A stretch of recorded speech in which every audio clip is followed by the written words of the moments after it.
The Ted Bundy Case, a serial killer.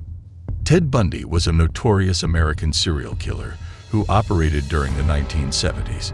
He was known for his charm and good looks, which allowed him to gain the trust of his victims. Bundy targeted young women, luring them with his charisma before brutally assaulting and killing them. His crimes spanned across multiple states, and he managed to evade capture for a long time, making him one of the most infamous serial killers in history. On November 24, 1946, Ted Bundy was born in Burlington, Vermont. He was a serial killer. When he was a young guy, he developed into a cheerful, talkative, and smart individual. He was notorious for his participation in the plot to murder the victim. Bundy, on the other hand, had already begun to exhibit traits of the savage serial killer that he would eventually become by the time he was a teenager living in Washington for the first time. In interviews, he described himself as antisocial and prowling the streets in search of abandoned pornography or open windows through which he could spy on women who were unaware of his presence. He also said that he tried to find pornography that had been abandoned. Additionally, he had a lengthy juvenile record for theft, which was dropped when he was 18 years old. All of this occurred when he was a juvenile. The year 1972 marked the completion of his college education, and he had already exhibited a significant amount of potential for a future in either the field of politics or the field of law. Nevertheless, this job would be cut short since he found his true passion and viciously assaulted his first verified victim in 1974. This was the beginning of his first career. This marked the beginning of his career throughout his entire life. In the beginning, he preyed on young and attractive college women in the neighborhood of his home in Washington. After that, he moved east to Utah, Colorado, and finally Florida. Eventually, he moved to Florida. The majority of his victims were students in higher education. Bundy would frequently roam around with crutches and his arm or leg in a phony cast in order to take advantage of these women. He would also regularly use deception to take advantage of them. In addition to that, he would wear a sling across his arm. Following that, he would use his charisma and the pretext of having a disability to convince his victims to assist him in moving books or unloading stuff from his vehicle. He would do this by suggesting that he had a disability. However, he was also known to imitate people in positions of authority, such as police officers and firefighters, in order to gain the trust of victims before carrying out an attack. This was done in order to gain their confidence.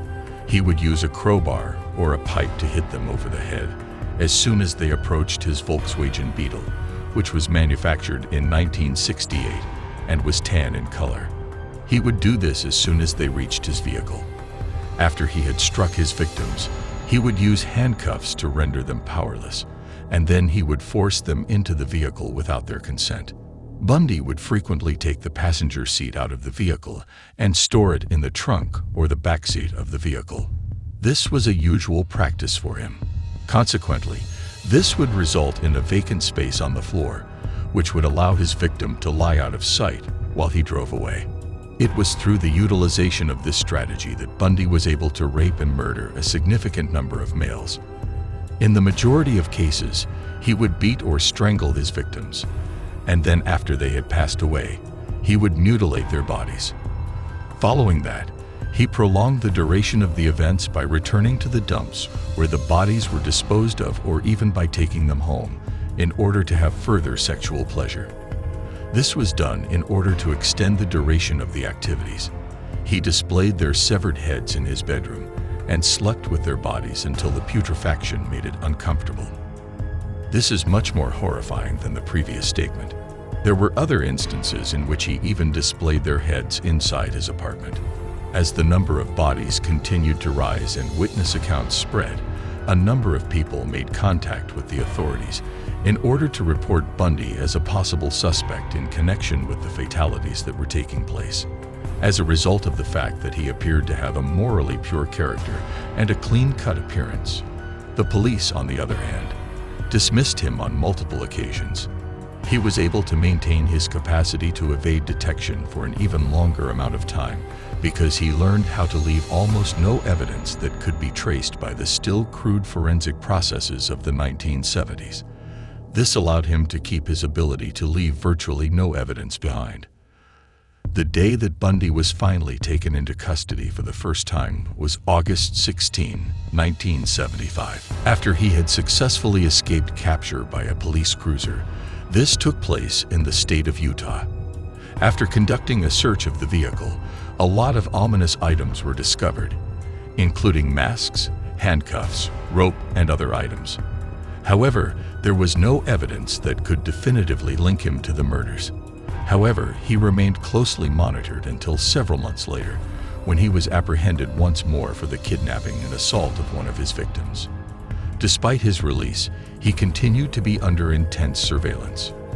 The next year, after Bundy had been transferred from Utah to Colorado for another trial, he was able to avoid capture. However, he was taken back into custody within a week for the second time. His second attempt to evade capture was successful the following day. On December 30, 1977, he was able to do so successfully. His ability to go to Florida and continue his murderous rampage without any interruptions was made possible as a result of this. Before he was caught once more for a driving violation on February 15, 1978, he had already committed at least 6 prior acts of sexual assault or murder, 5 of which were done on students at Florida State University. He was detained for the second time for a driving violation. Following the conclusion of the trial, he was ultimately found guilty and condemned to death. On January 24, 1989, he was executed by means of the electric chair. When Bundy passed away, he admitted that he was guilty of 30 murders. However, the exact number of people that he had slain is still unknown. Bundy had given this information. Conclusion: in 1989, Ted Bundy was executed in the electric chair for his heinous crimes. His case continues to captivate the public's attention and serves as a chilling reminder of the darkness that can exist within seemingly normal individuals. The Ted Bundy case remains a significant part of criminal history, reminding us of the importance of vigilance and the need to protect one another. Let me know if you want more information or if there's anything else you'd like to chat about. Would you like it? Hit the like button and subscribe to our channels for more interesting and informative videos.